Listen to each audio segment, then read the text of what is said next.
আমাদের সঙ্গে যুক্ত আছেন ভারতের প্রখ্যাত সাংবাদিক চন্দন নন্দী। চন্দন দা, আপনাকে স্বাগতম। থ্যাংক ইউ সাজ্জাদ ভাই। বাংলাদেশের বর্তমান মহামান্য রাষ্ট্রপতি পদত্যাগ করেছে।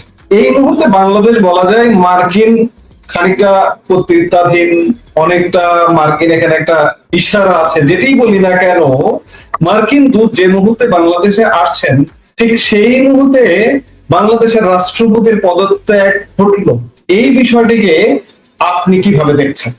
প্রেসিডেন্ট শাহাবুদ্দিন আজকে স্টেপ ডাউন করলেন। অনেকদিন ধরে ওনার উপরে এই একটা প্রেশার ছিল। আর্মি চিফ টার্কি যাওয়ার আগে ওনার সঙ্গে দেখা করেছিলেন, যেটা সাধারণত উনি করে থাকেন। কোনো আর্মি চিফ কোনো বিদেশ সফরে গেলে প্রেসিডেন্টের সঙ্গে দেখা করে, আবার যখন ফিরে আসে উপযুক্ত সময় তাকে ব্রিফও করে। প্রেসিডেন্ট হচ্ছে সুপ্রিম কমান্ডার। বাট সেটাকে বাদ দিয়ে যদি আমরা দেখি, যখন এই ডিসিশনটা নেওয়া হলো তখন নিশ্চয়ই আর্মি চিফ সেটা জানতেন কিনা সেটা নোবডি নোজ। তারপরে তড়ি ঘড়ি করে পার্লামেন্টের স্পিকার হাফিজ উদ্দিন আহমেদকে ডাকিয়ে পাঠানো হলো। উনি ছিলেন ব্যাংককে। উনি পত্রপাঠ ফিরে এলেন। ফিরে এসেই কিন্তু অনেকে এক্সপেক্ট করছিল যে এটা শনিবারে হতে পারে বা রবিবারে হতে পারে। এত তাড়াতাড়ি করে ফেললেন উনি, এটা আর কি, মানে which took everybody by surprise in a way. এর মধ্যে যেটা আমরা কিছু কিছু খবর পেয়েছি যে আর্মি চিফ ওয়াকারুজ্জামান, জেনারেল ওয়াকারুজ্জামানের আগামীকাল ফেরার কথা ওনার টার্কির সফর থেকে। কিন্তু যেটা শোনা যাচ্ছে উনি হয়তো আজ রাতেই ফিরে আসবেন। এর সঙ্গে প্রশ্নটা হলো যে উনি কি ফিরতে তাহলে দেরি করে ফেললেন? বাট এটাও ক্লিয়ার হয় না যে উনি দেরি করে ফেরা মানেই যে ওনাকেও হয়তো বদলে দিতে পারে। সেইটা আমরা এখনই বলতে পারি না। কেন কিনা আমরা কোনো কনফ্লিক্ট দেখিনি তারেক রহমান সাহেবের সরকার এবং নতুন আর্মি চিফের ক্ষেত্রে। আপনাদের সবারই খেয়াল থাকবে যে কদিন আগে একটা বাংলাদেশ আর্মির একটা মহড়া হয়েছিল, যেখানে তারেক রহমান সাহেব গিয়েছিলেন। বেশ একটা কনভাইভিয়াল অ্যাটমসফিয়ারে উনি ওই মহড়াটা অ্যাটেন্ড করেছিলেন।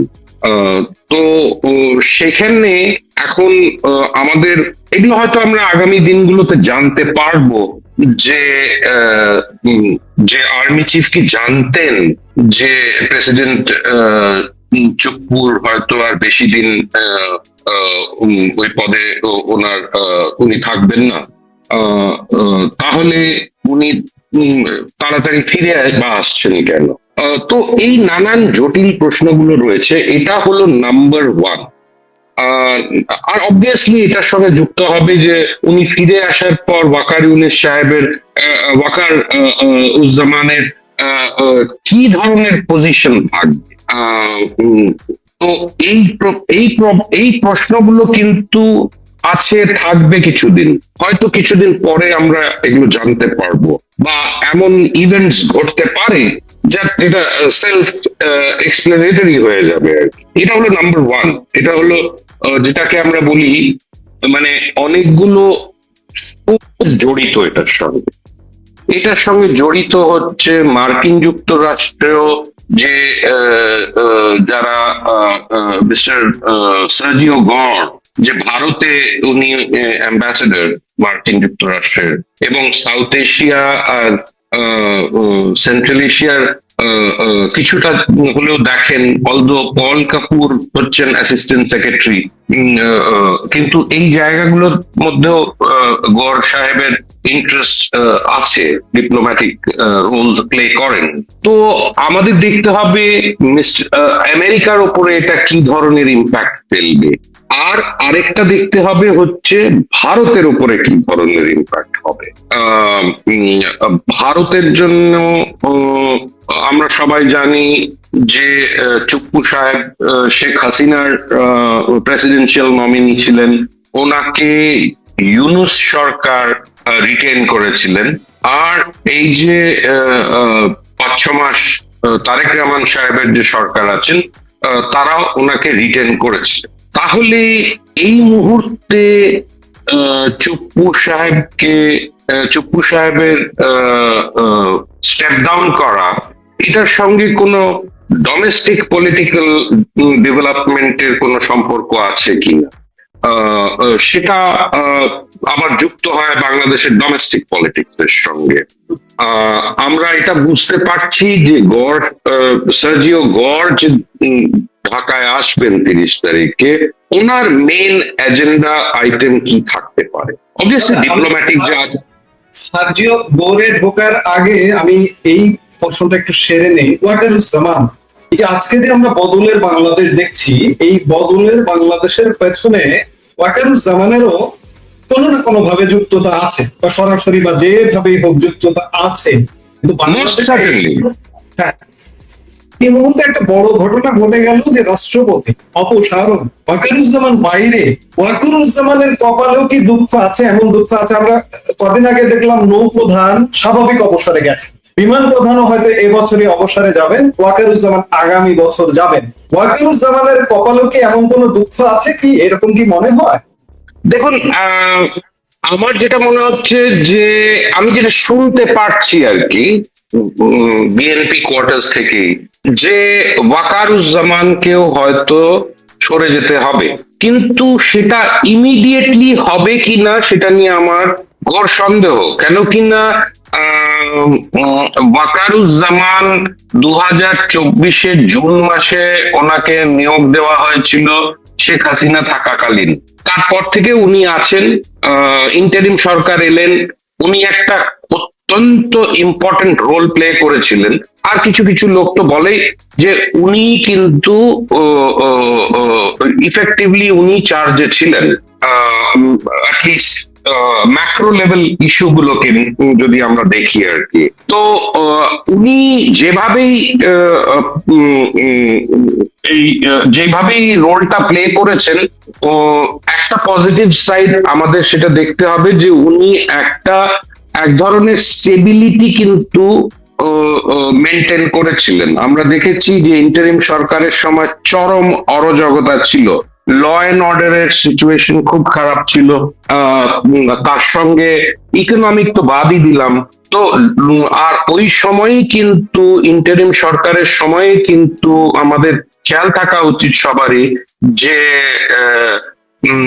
তখন যে মে মাসে ন্যাশনাল সিকিউরিটি অ্যাডভাইজার হলেন খলিলুর রহমান গত বছর, তখন উনি এসে ওই করিডোরের কথা বলেছিলেন, রাখাইনে করিডোরের কথা। তখন কিন্তু জেনারেল ওয়াকারুজ্জামান খুবই কুইক এবং একটা ডিসাইসিভ রোল প্লে করে ওটাকে আটকে দিয়েছিলেন। পরবর্তীকালে এখন আমরা একটা ইকোনমিক করিডোরের কথা শুনছি, বাট সেটাতে we can discuss about that letter. তো আমার মনে হচ্ছে যে একটা স্টেবিলিটি কিন্তু উনি প্রোভাইড করেছিলেন। আমরা দেখেছিলাম যে এই 20 মাসের মধ্যে প্রায় 2 বছর হতে 2 বছর প্রায় হতে যাচ্ছে আর কি। এই 2 বছরের মধ্যে কিন্তু বহুবার আর্মি মধ্যে প্রচুর রদবদল হয়েছে, নানান লেভেলে হয়েছে। তারপরে যখন তারেক রহমান সাহেব এলেন, ঠিক তার আসার আখ্যান দিয়ে কিন্তু যে চেঞ্জেস গুলো হয়েছিল তাতে আমরা বুঝেছিলাম যে ওয়াকার সাহেব নিজের পজিশনটা আর্মির মধ্যে অনেক বেশি কনসলিডেট করে ফেলতে পেরেছিলেন।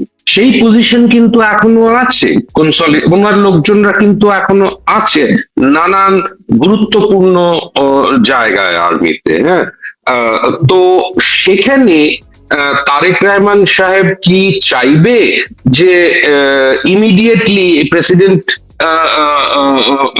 মোহাম্মদ শাহাবুদ্দিন সাহেবের রেজিগনেশনের পর এখন একজন অ্যাক্টিং প্রেসিডেন্ট আছেন, উনি কি চাইবেন যে আর্মির চিফকে ইমিডিয়েটলি সরিয়ে দিয়ে অন্য কাউকে নিয়োগ করে আবার একটা আর্মড ফোর্সেস এর মধ্যে একটা ইনস্টেবিলিটির মতন চলে আসতে পারে?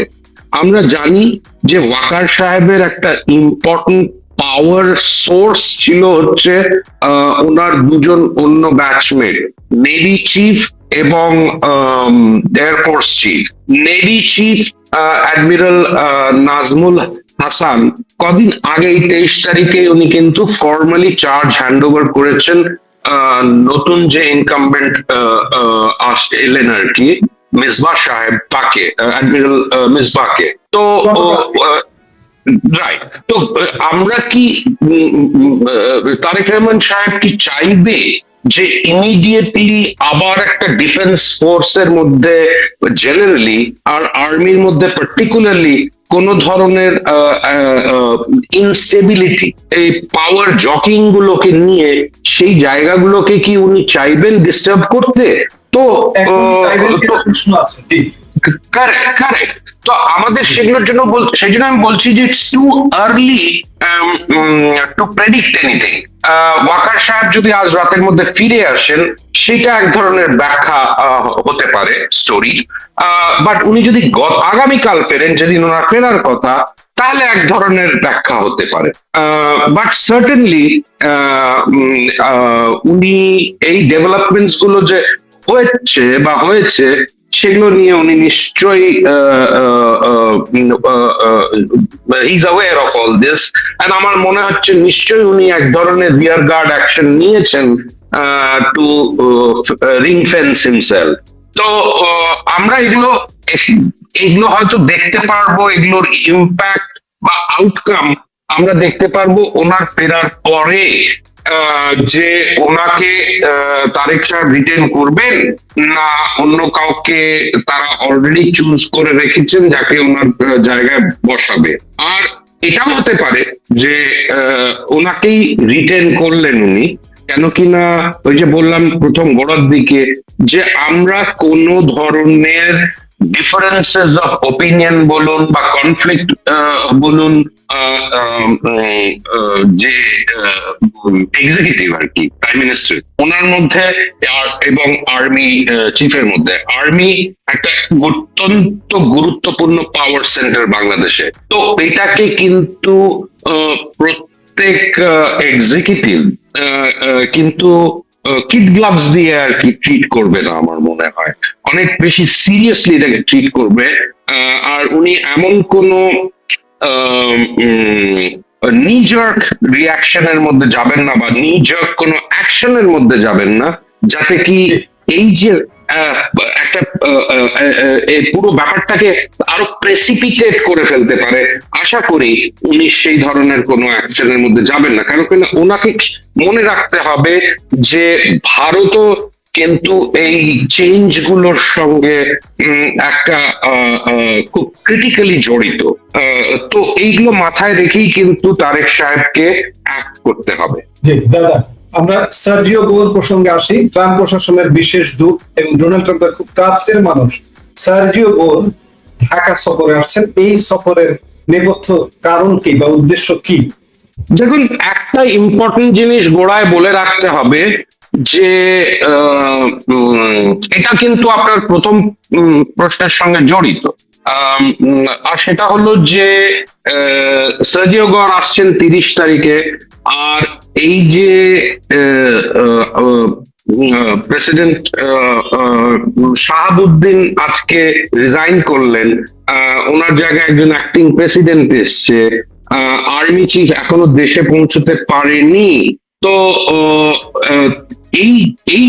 এইগুলো ঘটার ইমিডিয়েটলি আগেই কিন্তু, মানে সার্জিও গর আসার আগেই কিন্তু এই চেঞ্জ গুলো করতে পেরেছেন তারেক রহমান সাহেব।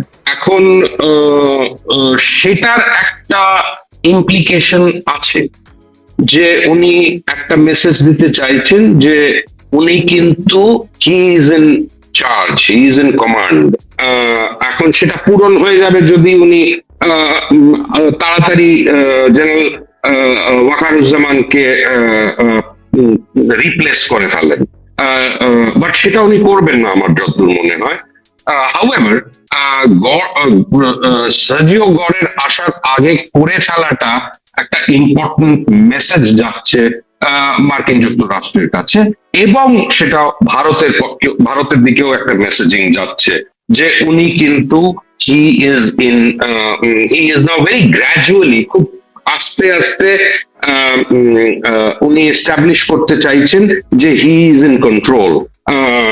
কিন্তু সেই যে কন্ট্রোলের কথাটা, সেটা উনি যেই সার্কামস্টান্সে প্রধানমন্ত্রী হয়েছিলেন বা দেশে ফিরতে পেরেছিলেন, সেই ব্যাকগ্রাউন্ডারটাও কিন্তু আমার মনে হয় ওনার নিশ্চয়ই মনে থাকবে। তো ওনাকেও এই জিনিসগুলো খুব চিন্তা ভাবনা করে এগোতে হবে, নাম্বার ওয়ান। নাম্বার টু হলো সার্জিও গড় এমন একটা সময় আসছেন, মানে এক মাসও হয়নি কিন্তু, অনেক কম, মানে হয়তো 2 সপ্তাহের মতন হয়েছে, যেখানে শেখ হাসিনা রয়টার্সকে একটি ইন্টারভিউতে বলেছিলেন যে উনি দেশে ফিরবেন, উনি জেলে যেতে রাজি আছেন, ওনার এগেনস্টে যে চার্জেস গুলো আছেন, কিন্তু উনি ফিরবেন আওয়ামী লীগের অন্যান্য নেতাদের সঙ্গে।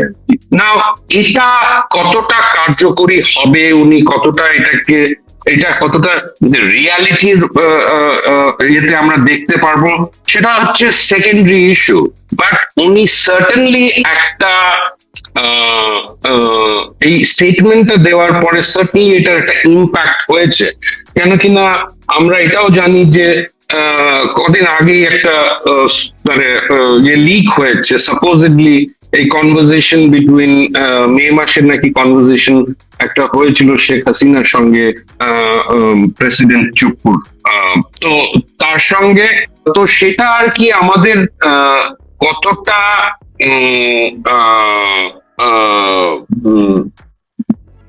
কতটা এটা কতটা এটা এগোবে সেটা আমাদের দেখতে হবে।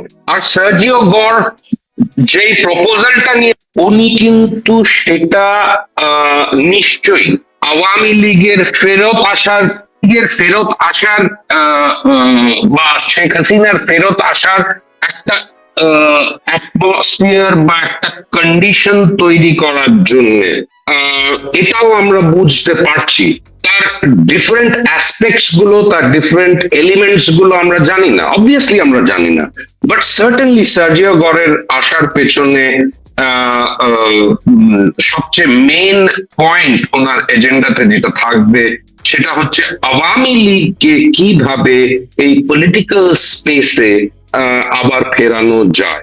ল অ্যান্ড অর্ডার বা তার বিরুদ্ধে যে কেসেস আছে, মামলা আছে, সেগুলো একটা অন্য জিনিস, কিন্তু একটা ইনক্লুসিভ পলিটিক্যাল অ্যাটমসফিয়ার, একটা ইনক্লুসিভ পলিটিক্যাল গ্রাউন্ড, সেটাকে কিভাবে কার্যকরী করা যায়, আমার মনে হচ্ছে যে সার্জিও গড়ের মেন উদ্দেশ্য এটাই হবে। আর এটার সঙ্গে তখন প্রশ্ন ওঠে যে এই জিনিসগুলোর জন্যই কি চুপ্পু সাহেবকে স্টেপ ডাউন করে যেতে হলো কিনা। এখন আমরা জানি না তারেক সাহেবের পলিটিক্যাল এজেন্ডাতে কি কি আছে আর কি, লিস্ট অফ টু ডুজ আর কি, সেখানে কি কি উনি করতে যাবেন আমরা we are not clear yet. But certainly আমার মনে হয় যে সার্জিও গড়ের মেইন থ্রাস্ট কিন্তু বাংলাদেশের পলিটিক্যাল গ্রাউন্ড রিয়ালিটি বা পলিটিক্যাল গ্রাউন্ডটাকে আরেকটু ইনক্লুসিভ করা যায়, সেইটাই কিন্তু আমার মনে হয় সবচেয়ে বড় বার্তা নিয়ে আসবেন, এবং হয়তো একটা মেকানিজম নিয়ে আসতে পারেন। So we have to মানে wait and watch.